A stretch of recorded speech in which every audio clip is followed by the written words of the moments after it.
Michelle from BECTSPSA, and welcome to lesson 4. And in this lesson, we're going to talk about relational walls or relationship walls, okay, that go up.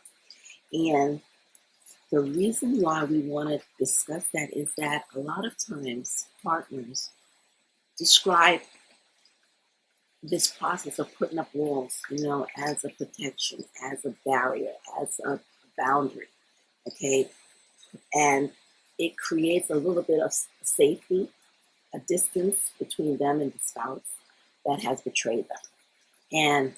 And they feel that they need to really do that because they want to be safe. They want to start creating a safe environment for this way, so this way they can actually start to heal. Absolutely understandable. Absolutely. Okay. It makes sense. Absolutely, it does. Okay.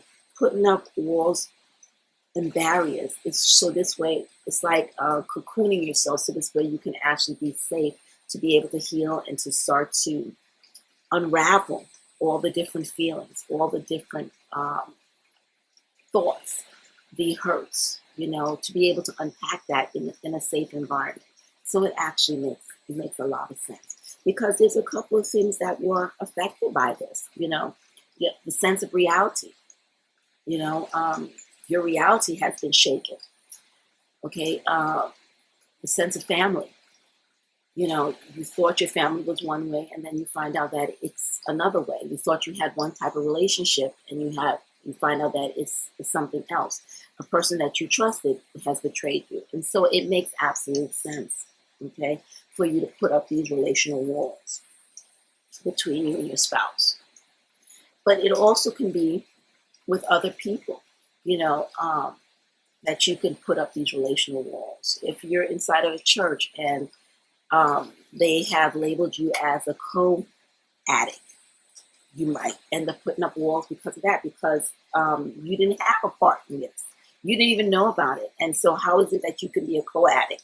Okay, definitely walls can go up, with that, for that labeling. When family members, start to say, well, why didn't you? And how come you didn't? And they start to be unsupportive for you. Walls can go up. Relational walls can go up. So it's understandable that the walls may not just be with your spouse. It might be with church. It might be with friends. It might be with relatives. It could be that, you found out that somebody close to you, whether it's a relative, a friend, or whatever, knew, and they didn't tell you. Oh, that can cause a wall to go up in that relationship because it's betrayal. So there could be many reasons why the walls go up in different relationships, okay? And who chooses that? You do, okay? And if you feel that that's what you need to do, then absolutely you should do that, okay? So there's no right or wrong with it, okay, at all. But we want to just go into a little bit of the impact that relational walls can have, okay? And we want to look at first transparency, okay? How does a relational wall, putting up a relational wall, affect transparency for you? Okay, in terms of you being able to be transparent with others, okay? It might be that at this point you don't care about that, and that's fine. That's where you are, and that's fine. It might be that you do care because you don't want to not be transparent, because transparency is part of your value system. Well, looking at the relational walls and making a decision as to how that's going to show up and what that's going to look like and how it's going to be implemented might be important to you at this point, to be able to look at that.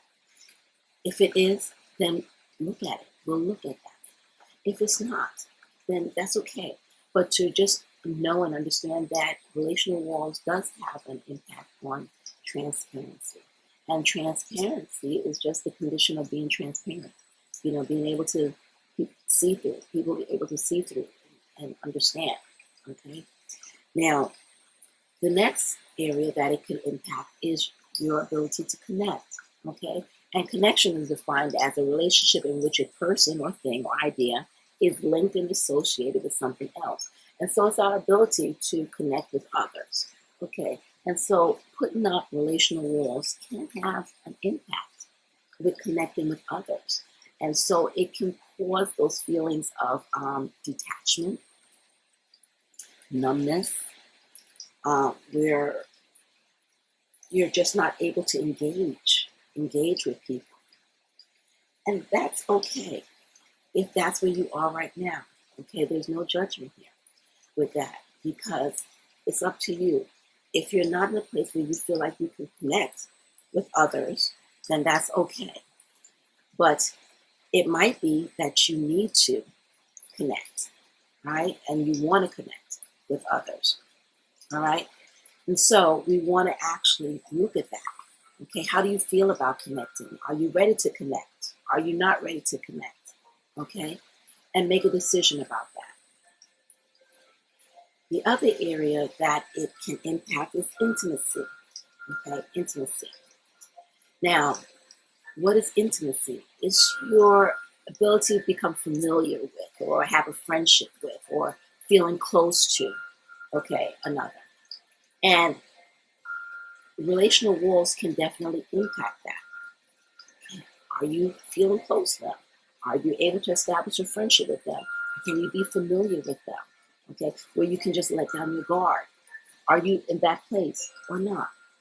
If you're not, absolutely understandable because you're still sorting that out. You're still, going through that. But if you are in a place where you want to look at this a little bit more, well, what do you want intimacy to look like now in light of what it is that you've experienced? Because it might have changed. It might look a lot different now.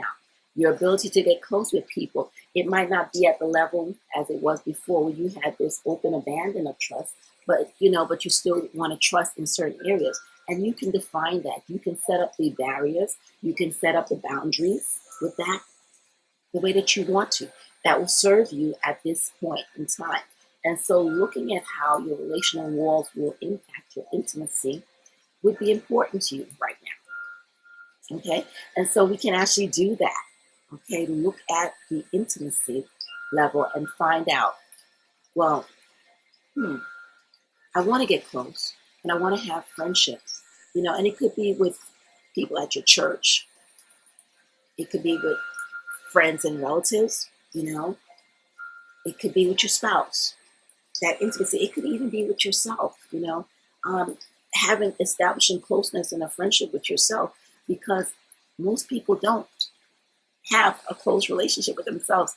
They're not friends to themselves, and so even that can be the starting place, being intimate with yourself, being close to yourself, being a friend to yourself. And we can actually look at that and we are going to go in deeper. If you're not ready to do that at this stage, that's okay. Just note where you are right now in terms of your transparency, where you are in terms of your connection, where are you in terms of intimacy, with yourself, with others, okay? Where are you right now? Of course, relational walls affect the relationship. And a relationship is the way in which people are connected, right? It's a state of being connected. So how are you connected? Okay. And we can be connected in a way that's healthy, that we fit together. Or we can be connected in a way that is ineffective, which it means is that there's some disharmony, right? Disharmony. It doesn't fit together properly. It's a little off. Okay, that we can have that going on.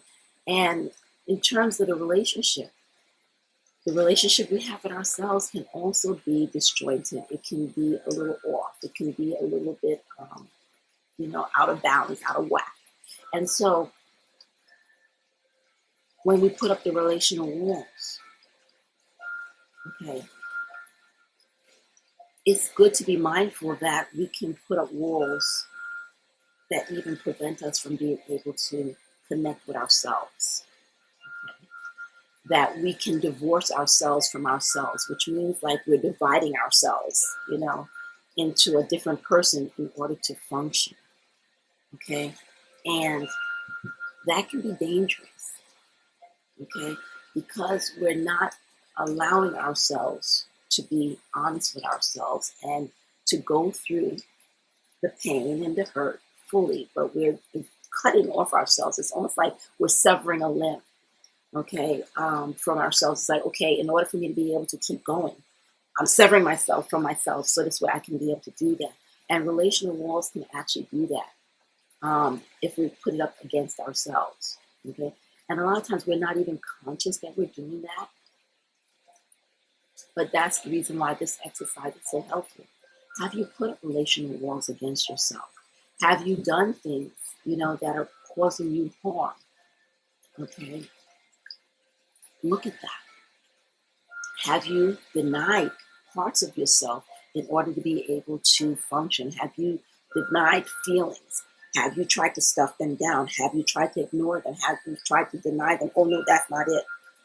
Well, that's putting up a wall against yourself or segregating or divorcing yourself from yourself. And it can cause more problems later on or down the line, okay, depending on how long those things are kept in place, okay?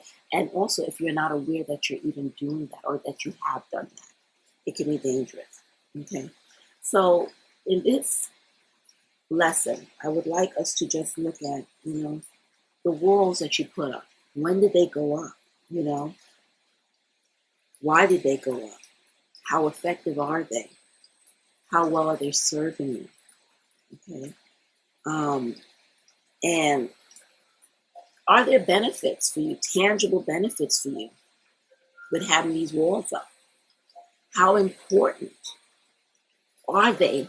Are these walls for your recovery? And look at it. For each wall or each component of your wall, because, a wall is made out of bricks, right? So each component of the wall that you put up,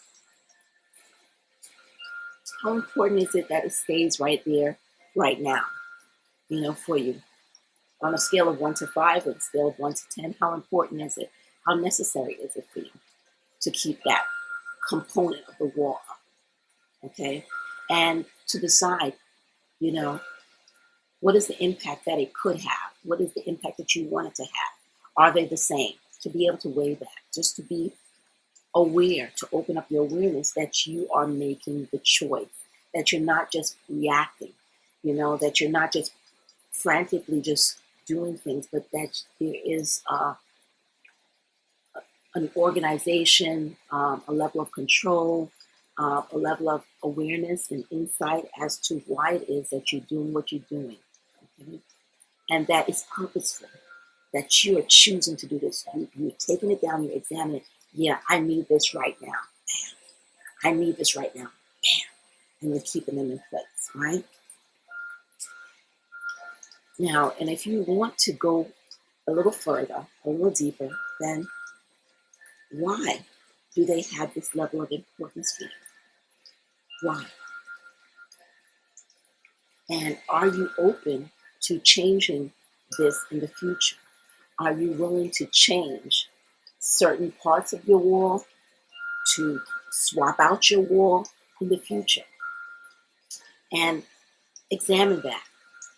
Why? Why not? Which parts are you willing to? Which parts are you absolutely not willing to do it? And you can decide that for yourself. And again, the sheets for this lesson are below, and you'll be able to just go through it. Okay, and it might take you a while. It may take you, a couple of hours, a couple of days. It might take you a couple of weeks to actually go through this, to really explore this. And what I want you to understand that there is no judgment. It's not right, it's not wrong, it just is. This is where you are right now. And so we want to just look at it on a conscientious level. So this way it's not reactionary. We want you to be able to be in control and to have that sense of control as you are creating your safe environment. So this way you can actually recover. If all you can do right now is say, you know what, I need to have relational walls up because I need to be safe. Well, what are the components of your wall to help you be safe? If you've had your relational walls up for a while, okay, are they still necessary? Have they served the purpose, that they were intended to serve? Do you still need to keep those walls up? Do you need to adjust your walls? Do you need to actually create different, borders, so this way you can actually feel safe. Did they change for you? And so as you're looking at that, okay, you're becoming more aware and you're making more conscious choices. And that's what this is about. Okay, it's about raising your level of consciousness so this way you can actually support yourself and create the environment that will help you to optimally recover and start to heal. Okay, but also being aware that things could change for you in the future, or you may want it to change for you in the future. So this way, it's planting that seed. So this way, you don't always have to stay here. That you know that there are options for you in the future. So this way, you can actually choose to amend, remove, adjust, whatever you need to. That you're not locked into keeping up these walls. And that you have the choice of choosing the type of walls that you actually have in any given situation or with any given person in order to keep yourself safe. Okay? Thank you so much for tuning in to this lesson. I'm Michelle, the Breathe Easy Coach from BECTSPSA. Thank you. Bye-bye.